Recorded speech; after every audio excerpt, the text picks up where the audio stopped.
Let's get some political reaction. What's the impact of these revelations about the Conservative Party, and how much did the Prime Minister's office know about Mr. Duffy's actions? In Stouffville, Ontario, via Skype is the Parliamentary Secretary to the PM, Paul Calandra. In Cobalt, Ontario, the NDP ethics critic, Charlie Angus. And in Vancouver is the defence critic, Joyce Murray. Great to have all of you on the program. Mr. Calandra, the Prime Minister's words are, "Thanks for being one of my best, hardest working appointments ever and a great senator."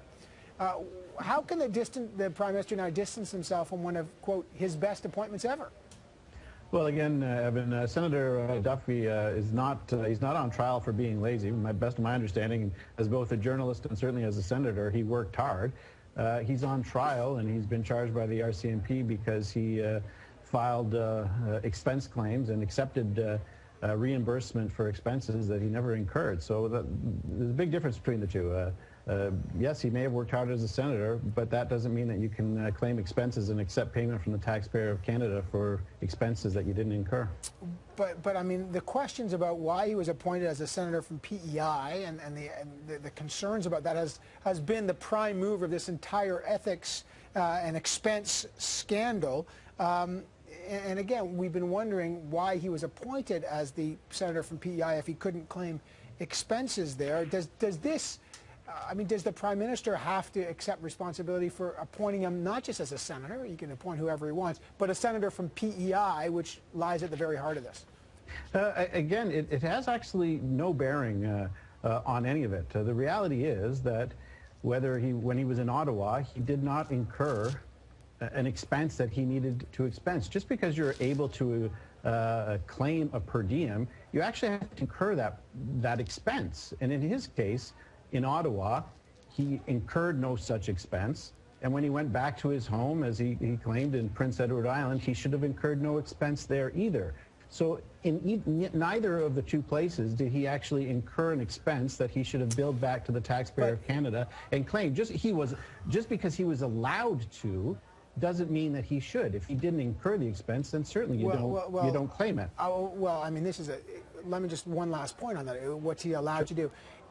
The defense for Mike Duffy, Don Bain, pointed out that in an interview with the RCMP, it was Nigel Wright who says he told the Prime Minister, Mr. Duffy likely has every legal right to make these claims. We just don't think it looks good. Are you okay to get him to pay back money that he has the right to have claimed? And the Prime Minister says yes. So what was it? Did he have the right to claim it, or didn't he?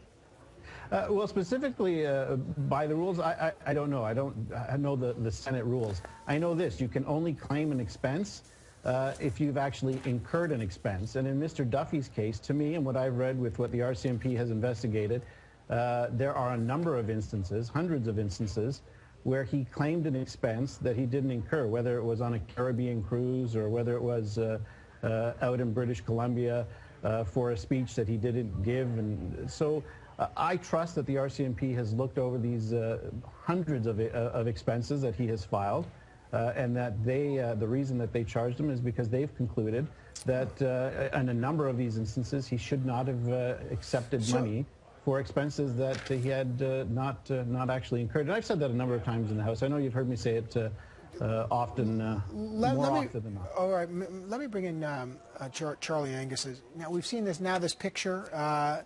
Again, Prime Ministers write this stuff to lots of people. This was back in 2009. But what do you make of what we're learning, Mr. Angus, about the activities of Mr. Duffy, the notes about the Peter MacKay search and rescue issue that he's made, about the lunches he's had? I mean, is this anything new to add to this? What's your reaction? I think what's interesting today with the Prime Minister's photo is it's reminding Canadians, and this is going to be the defense tactic, is how closely tied Mike Duffy and Mike Duffy's work was to the Prime Minister and the Conservative Party. Mike Duffy was not eligible to sit as a senator. That's what the Crown has come to the conclusion of. The issue of his residency was raised the day it was announced. Both him and Pamela Wallin, there were questions in the media. Well, they don't live in Saskatchewan. They don't live in Prince Edward Island. It was the Prime Minister's office at that time who said, don't worry, by the time they're appointed senators, they will meet the residency requirements. So this is a huge problem for the Prime Minister because he both Pamela Wallin and Mike Duffy were appointed not because they could represent Saskatchewan or Prince Edward Island, but because they did the heavy lifting in terms of fundraising, huge partisan role they played. They were going out like evangelists for the party across the country, getting reimbursed by the taxpayer. So they were very, very close to the Prime Minister. And as a lot of these tawdry details from the diaries come out and people get more and more frustrated with the fact that there seems to be no rules or accountability, it keeps going back to the Prime Minister and his judgment. All right, let me bring in Joyce Murray. What struck you about today, whether this photo or some of the arguments made? Well, Evan, it struck me when you asked Paul if the Prime Minister accepts any responsibility for any of this, and of course that is really the key, is that Senator Duffy was appointed to be a lawmaker in Parliament, and that really calls into question this Prime Minister's judgment. And the Prime Minister, throughout this entire scandal, has not come clean with Canadians. In fact, but sorry, just to be fair, why was it I mean, you know, senators are appointed. The Prime Minister is supposed to appoint senators. Liberal Prime Ministers have appointed senators. I mean, this is back in 2009. Why, I mean, at the time, Mr. Duffy had a very well-known career. He was a partisan, but senators are allowed to do partisan behavior. Why is this the problem for Mr. Harper's judgment? What's the link there? He made the appointment. If Mr. Duffy then acted in a way that the court proves criminal, that's a different matter. Why should that reflect the PM? Well, it is not in the interest of Canadians to have a string of 50 senator appointments that are bagmen and promoters of conservative partisan interests. I mean, that's not what the Senate is for. Are you suggesting that the Liberals never did that? Well, let's talk about what the Liberals did do. Mr. Trudeau just made a change to where our National Liberal Caucus includes only members of Parliament, not senators, for the very reason that clearly this kind of partisanship does not serve Canadians. But to be fair, you're trying to smear Mr. Harper for events in the past. Yeah. So you know, since then, Mr. Harper actually hasn't made appointments since all that. So let's just be fair. In the past, Liberals have done this. I'm just trying to get at why does this reflect on Mr. Harper's judgment, if indeed at the time nobody had concerns about Mike Duffy's expenses. They only emerged later.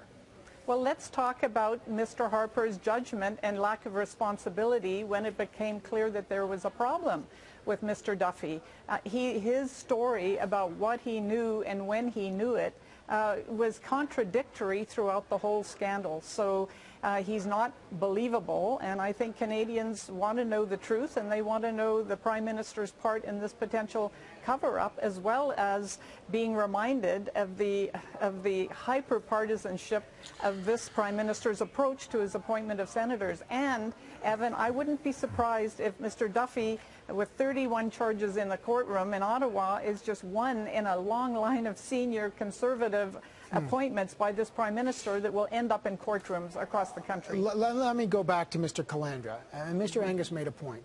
Was Mike Duffy charging the taxpayer for partisan activity? And if so, why didn't the government know that earlier, and why did it tolerate it? Well, I don't know specifically, to be honest with you, Evan, if he did or he did not. I mean, there's so many different charges and so many expenses that he's put forward. The RCMP have done an exhaustive investigation of this, and if he's found guilty of that, then he should pay the price. We do know there are some allegations that he did attend partisan events. He billed the Conservative Party or a local electoral district association, and then also billed the Senate of Canada. Obviously, that's inappropriate. But how much partisan activity should he have done? I mean, the diaries are clear. Your party was deploying this guy on partisan activities almost on a daily basis, and raising the question, and they debated this in court today. Maybe you can give me an answer. Where's the line where this guy's paid as a senator, but he's essentially being deployed as a partisan for your party to raise money and to host events and to go to dinners as a Conservative? Where's the line? Can you tell me how your party draws the line when you use senators for partisan activities and when they're used for legitimate public activities? I think each senator, like each member of Parliament, will make their own decision on to what activities they will do, what partisan activities they will do. Obviously, first and foremost, your duties as myself, as a member of Parliament, or any senator, they're first and foremost their responsibilities to Parliament. into their constituency or the work that they're supposed to be doing in Parliament come first. But we are all partisans. I'm a conservative, elected as a conservative, and I will travel and I will meet with conservatives in other parts of the country and other parts of the GTA. But you're elected as a partisan. I mean, if the prime minister appoints a guy and then says you're going to do 200 events across the country as a partisan, I mean, the balance is a legitimate question, and the question is, was it being exploited? Mr. Angus, what's your view? I mean, it is true that all senators are partisan. I mean, that's changing now, but they do partisan work. Well, I think this was the problem with the Senate for so long, is it was the ultimate patronage appointment for party organizers and bagmen. And with deference to my Liberal colleague, that was the machine that was built by the Liberal Party. They always put their campaign organizers and their top fundraisers in there, and they continue to work full-time doing that. The Prime Minister came in and promised that he was going to clean up. That was his big commitment, was because people were frustrated with that Liberal sense of corruption. Where the Prime Minister went off the rails is he realized how comfortable it is to put people like, Gerstein in to raise funds, put Finlay in as campaign organizer, and what we're dealing with in this issue is that the two of the senators at the center of the scandal they're big fundraisers. And so what was the problem with the Prime Minister's judgment? Well, that decision, first of all, and when they got into trouble, we see the Prime Minister's right hand, his lawyer, his team, trying to put the fire out that was starting to burn out of control because public attention was being drawn onto what Mike Duffy was doing. Joyce Murray, last word to you. Yeah, well, Paul and the Conservatives would love us to focus on this receipt or that receipt, but it really is about not just the Prime Minister's judgment, but it's also about his intentions. This is someone who spoke for 10 years about Senate reform and did nothing but heighten the problem by instructing senators and encouraging them to do these very partisan activities. In one day, Mr. Trudeau did a substantive Senate reform. That's more than has been done in generations to correct the Senate and have it really work in the interests of Canadians. Paul Calandra, real quick reality check. In Mr. Duffy's diary, he says Peter MacKay, then the defense minister, said that regarding that search and rescue helicopter ride when he was taken out of that fishing camp in Gander, Newfoundland. In the diaries, it said, Mike Duffy says Mr. MacKay told him that he was ordered on that helicopter by Dimitri Soudas, who at the time wasn't even working in the PMO, but was at one point, as you know, very important inside the PMO, and then leaked it to the media. True or false? I have no information on that at all. So as far as I can tell you, it's false. I know nothing of that, to be honest with you. Okay. Paul Calandra, Charlie Angus, Joyce Murray, great to have all three of you on the program, obviously, as we dig into the diaries and the court case and this entire situation. Always good to have the three of you on. Thanks, Evan. Thanks so much, Evan.